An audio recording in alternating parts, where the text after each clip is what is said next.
OODAcast, informing your decisions with intelligence, analysis, and insight. Brought to you by the team at OODAloop.com. Hello, Carmen Medina. Welcome to the OODAcast. Hey, Bob, how are you? Very well, thanks.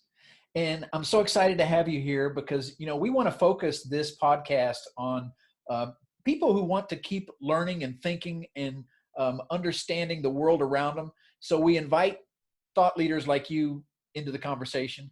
And I've already got a bunch of questions I want to ask you, Carmen. Okay. But before I get into that, I wanted to give people a feeling for your background and your bio.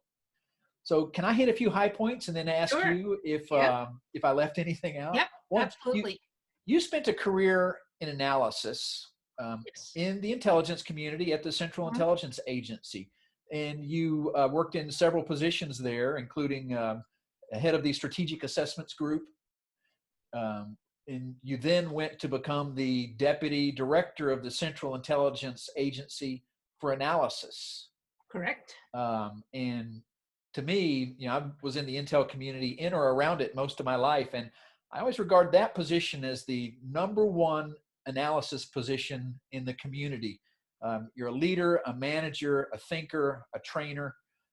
And after great work there, you went on to actually teach in the intel community at the Center for the Study of Intelligence. Correct. And since then, you've been a writer. You've written books, including Rebels at Work, which is a handbook for leading change, and a follow-on to that, Dispatches from Right. Rebels at Work. You've also consistently been writing on your blog at recoveringfed.com.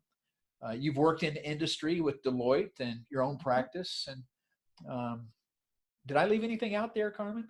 The only thing I might highlight is why or how it came to be that I had expertise on being a rebel at work. And that's when I was at CIA from the mid-1990s. When the internet arrived, I thought, man, every knowledge organization is going to have to change to adjust to this new reality.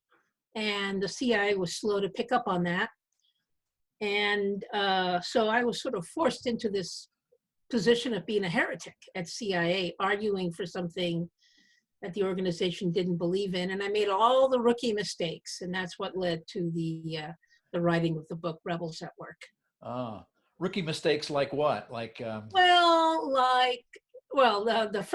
most obvious one is not realizing that by arguing for the internet and its importance at CIA, I was arguing against the prevailing theology. So the CIA is about secrets and controlling information, and the internet, particularly in the 1990s when it came out, was about open information and no secrets. And if I had just put two and two together and gone, okay, I can see why the CIA is not going to be receptive to this, I think I would have proceeded differently. But I didn't make that connection until after the fact, which I'm embarrassed to say. By the time I met you, you were already very senior. And in my few interactions, you were incredibly polite, friendly, always smiling.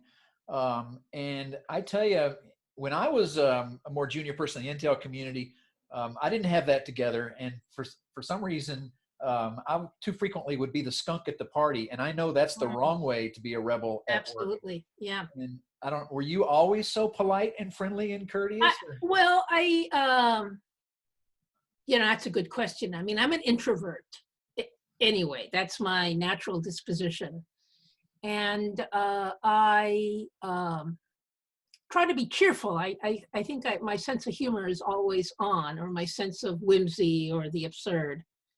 But when I was trying to make progress with these heretical ideas at CIA, I became less nice and, ended up making enemies or alienating people that I should not have alienated. So, but I think once I really enjoyed being a sort of strategic level leader. I think this is going to sound pretentious or obnoxious, but I really do think it plays to my strengths, which is I like to think big thoughts, but I'm not good in the details, right? I'm not particularly good in the execution of it. And so, strategic leadership positions are sort of suited my strengths and hid my weaknesses. Cool. Hey, Carmen, another thing I want to talk about is you write a lot on your blog at Recovering Fed, and some of my favorite topics there are when you write about thinking Yes. and how we think. And you've been doing that for years, ever since you transitioned out. But That's true. Yes. recently, you've been writing about how we think in the context of the coronavirus. Right. In fact, 2 blog posts in particular, part 1 and part 2 on that topic. And Right. I wanted to ask for a little more context around that. Sure. Like you mentioned in the first post, this concept of cognitive traps. Right. What did you mean by that? Well, I think that we all have a, for lack of a better word, a neurological disposition. I mean, we're learning a lot about how our brains are wired, and then of course our experiences affect us in how we think. And so we all have tendencies, and it's very important that nobody can be objective. The idea, the goal of a perfectly objective analyst is just fallacious. It's a dream. The best we can get is to try to achieve objectivity about our own biases, to understand them. So I have a bias that I'm an optimist by nature, and it's very hard for me to accept pessimism.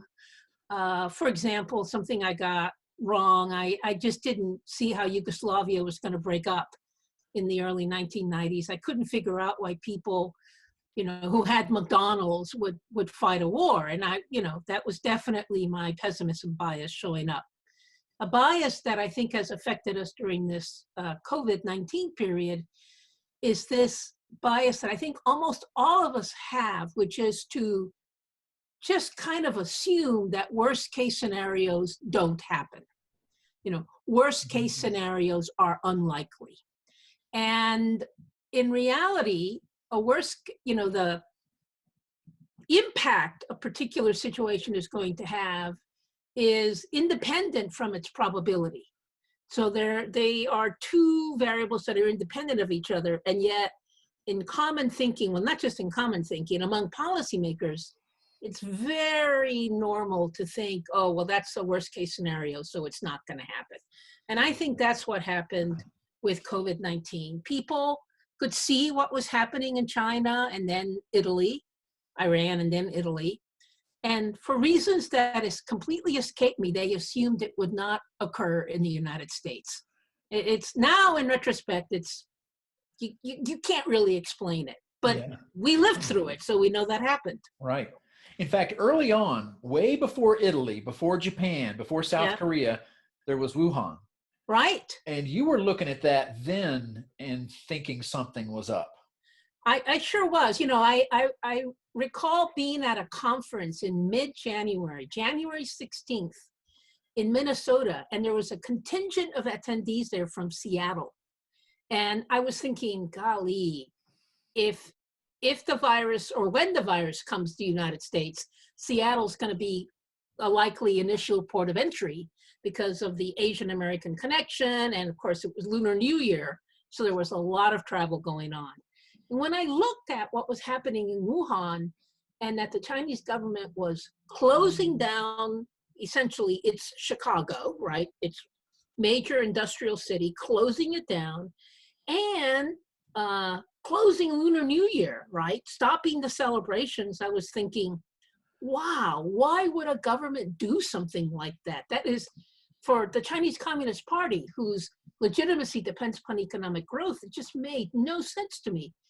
And I mentioned in the blog post that this is one of my favorite heuristic devices as an intelligence analyst, that actions reveal intentions and motivations, that when someone does something, they're doing it for a reason, and sort of try to figure out what that likely reason might be. Right. Man, that really resonates with me. It really does. And I just wish I was better at that personally, and I wish our policymakers were better at that. Additionally, you write in the second blog post about the fact that sometimes even when you have all the information and all the evidence, you come to the wrong conclusion. Right. Yeah. And can you explain what you meant by Well, that? you know, that's an interesting phenomenon, because you would think that scientists would be trained at the appropriate use of evidence. But we know, for example, that the scientific community is full of this replication problem, right? That, well, someone will conduct one experiment and think it has some kind of universal meaning, and then nobody else can replicate it.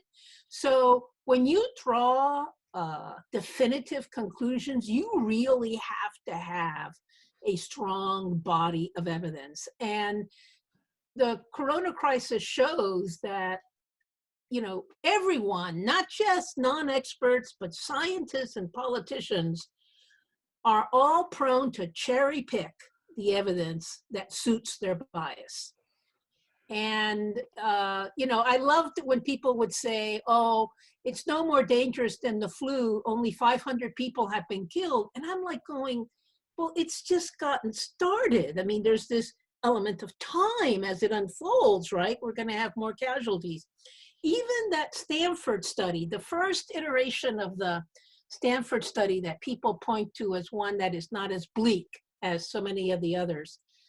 The first time I read it in mid-March, it predicted that only 500 Americans would die. And I remember reading that at the time and thinking, it's just bogus. There's no way it's going to be just 500 Americans. And yet a lot of people, a lot of experts, hoping that it would be true, like glommed onto it. Right. You know, it reminds me of so many cases from history where people have gotten the information they should have had for a forewarning of some event and Right. didn't take the event or Right, didn't right. follow through. And one is the famous Soviet spy, Richard Sorgi, who was in Japan, who some Yes. people Oh, say yes. he was the greatest spy. Right, right. And he got all the information available through his network in Japan, saying that the Nazis were going to invade the Soviet Union. Right. Got that all the way to Stalin, who just Right, disregarded all of it. Right. Well, another good example of it in my professional career was when Saddam Hussein invaded Kuwait. And people had picked up, using satellite imagery, all these Iraqi movements.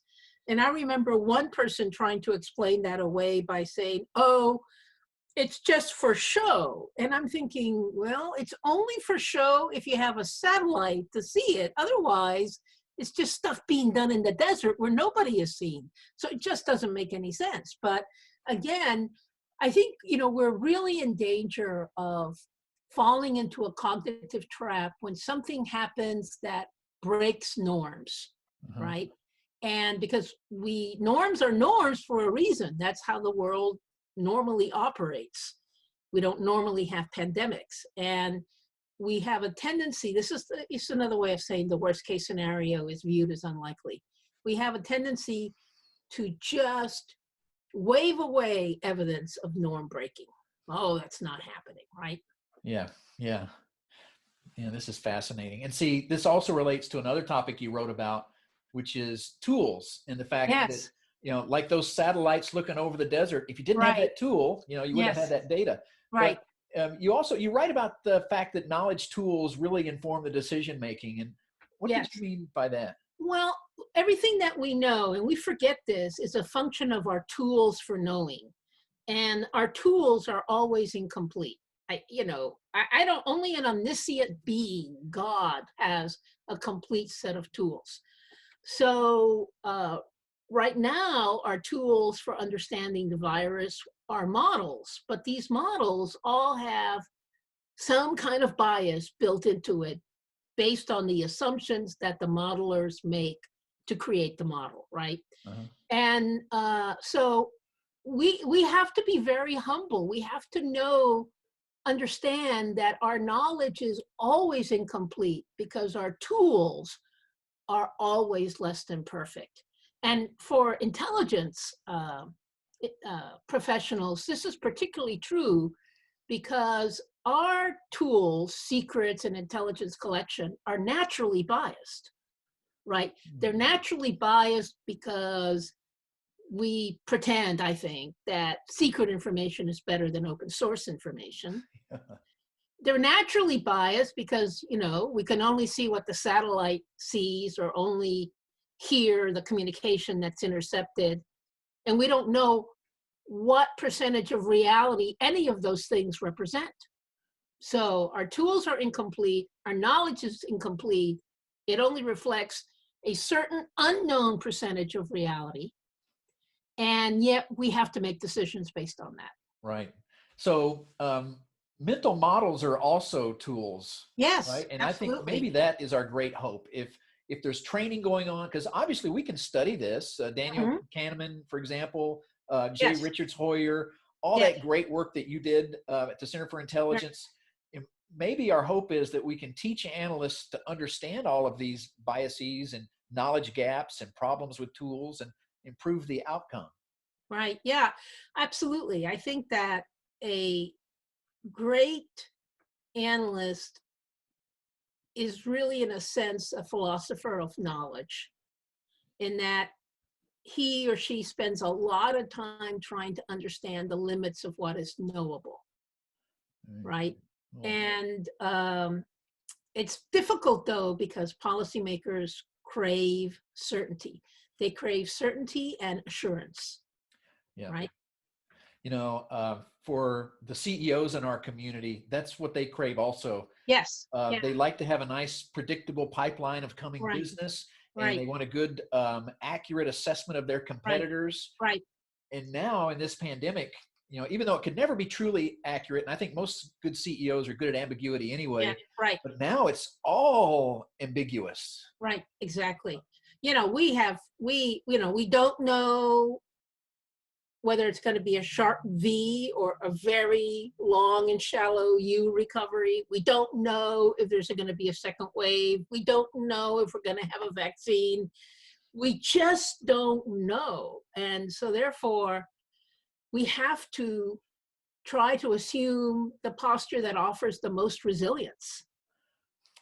Right. And you know, and if you're lucky, and I think some companies are doing this, if you're lucky, you actually, one of the best ways to grapple with uncertainty is to create a new reality for yourself, to kind of create this new way of doing things that takes advantage of the uncertainty.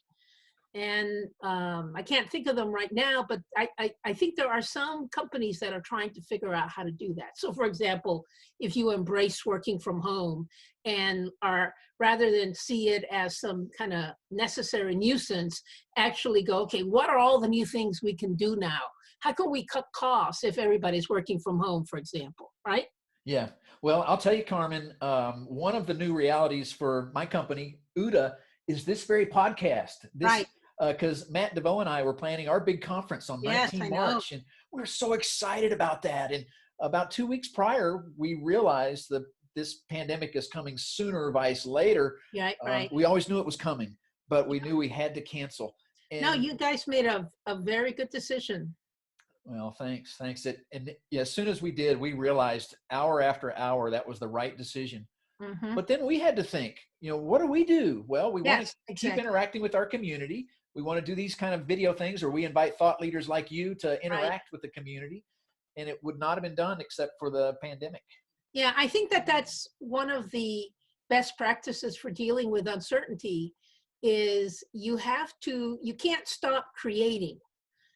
Because you know, and you have to create an experiment with lots of different things, because some of them will stick, some of them will work, some of them won't, and that's okay, but some of them will. And I think if you keep churning, if you keep moving your legs, you know, keep your legs moving, I think that you stand a better chance of prospering during this time. Right. Carmen, I want to ask a few other questions about things that I just know that the average business leader or CEO would really appreciate your perspective on. One is, you talked about the streetlight effect. Sure. Yeah, what is that? Well, the streetlight effect, it's an old joke, and it's usually told that there's a drunk person on their hands and knees looking for something. It's night, and the policeman finds them and goes, well, what are you looking for? And this person says, I lost my car keys. And the policeman says, is this where you lost them? And the person says, no, but it's the only place I can see.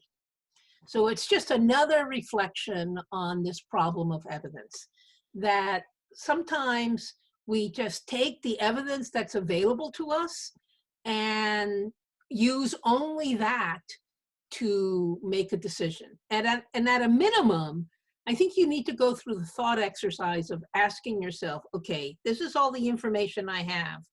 What percentage of reality does it represent? Right. And, you know, people might say it represents 10% of reality, or someone might say 50%. But just asking yourself that question, I think, will give you some perspective on the streetlight effect. Yes, I think the streetlight effect is just so relevant for business people because, you know, they'll look to their internal databases, and if that's all you're doing at this particular time of crisis, you know, you need to be expanding your horizon. Right, exactly. Another one you write about is the paradox of warning. Oh, yes. No, that's a tragedy, right? So the paradox of warning is that essentially, if you are a warning analyst, you're hoping to be wrong. You know, in other words, by warning, you hope that the policymaker will take action that will prevent the bad thing from happening, right? Mm-hmm. But then if you do take the action and the bad thing doesn't happen, then people will say, well, you were wrong. You shouldn't have warned anyway. So that's the paradox of warning. And you're seeing that right now with the disease where, you know, sadly, actually, the best case models have proven to be wrong because we already have more than 60,000 deaths. We're easily headed in the US to 100,000, I think, by sometime in June. And, but there are still people who are going, see, it wasn't so bad because we haven't had 2 million deaths yet. Yes. And that's the paradox of warning. Hopefully we won't get anywhere near 2 million deaths because we will have taken appropriate actions. But once you take appropriate actions, then the person who warned is at risk of being labeled wrong. You know, another that I see again and again in the cybersecurity world, that exact effect is a CEO will take appropriate action, like stand up a security operations center and fund a great CISO activity and do vulnerability management. Right. And this group will secure that organization. And then the CEO will be biased to think, oh, well, see, I'm spending too much on security. Exactly. Right. Yeah. It's a funny thing, you know, because if you want a resilient organization, you can't spend 100% of your time and money on just executing your plan, because by definition, then you're not resilient. You don't have any kind of strategic reserve or capability. And yet people are, you know, it's one of the things this crisis is teaching us, that this drive to be just in time, absolutely efficient, can have a catastrophic cost when a worst case scenario happens. Right. And the other thing I would just add, given how humans are behaving, you know, a lot of people are complying, but a lot of people clearly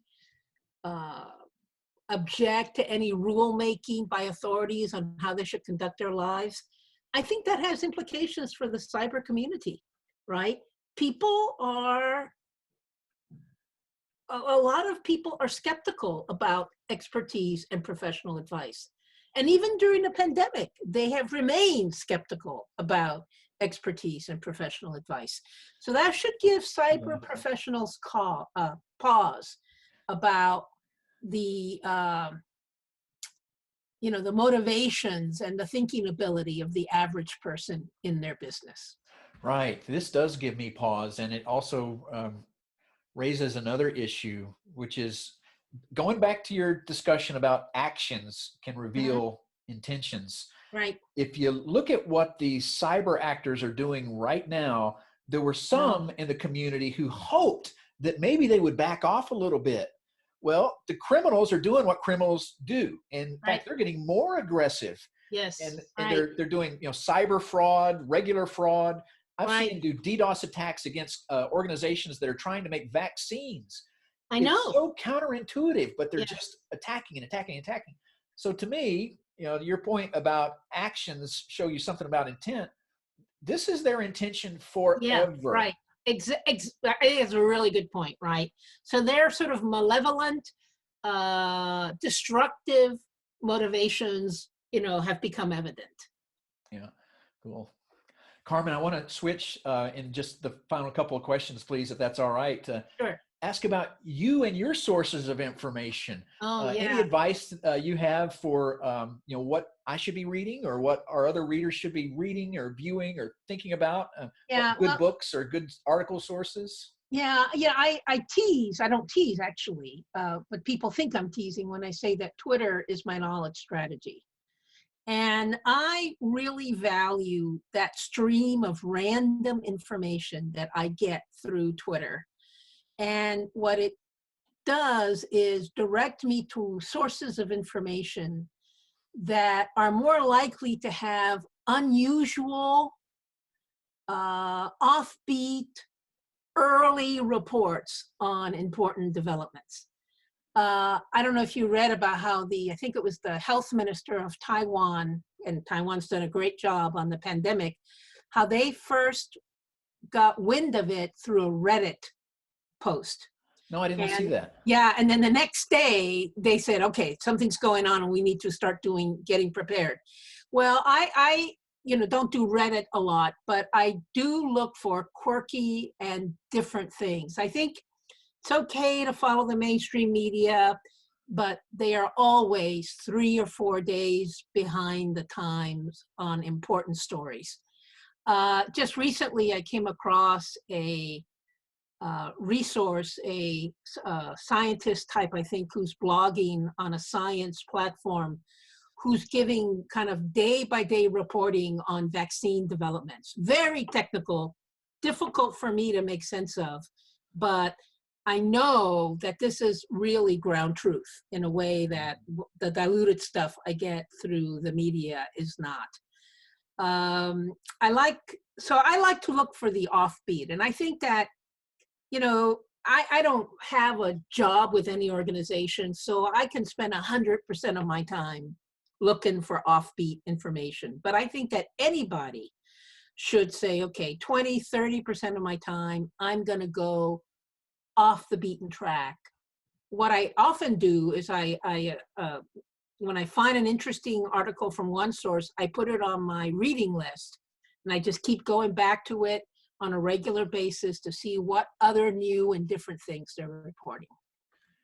Great. Well, Carmen, I really appreciate your context on that and everything else. Sure. This is great. Well, can we do this again sometime? You bet. Absolutely, right. Bob. It's good talking to you. All right. Good talking to you. I'll see you. Stay safe. Thanks for listening to this OODA Loop production.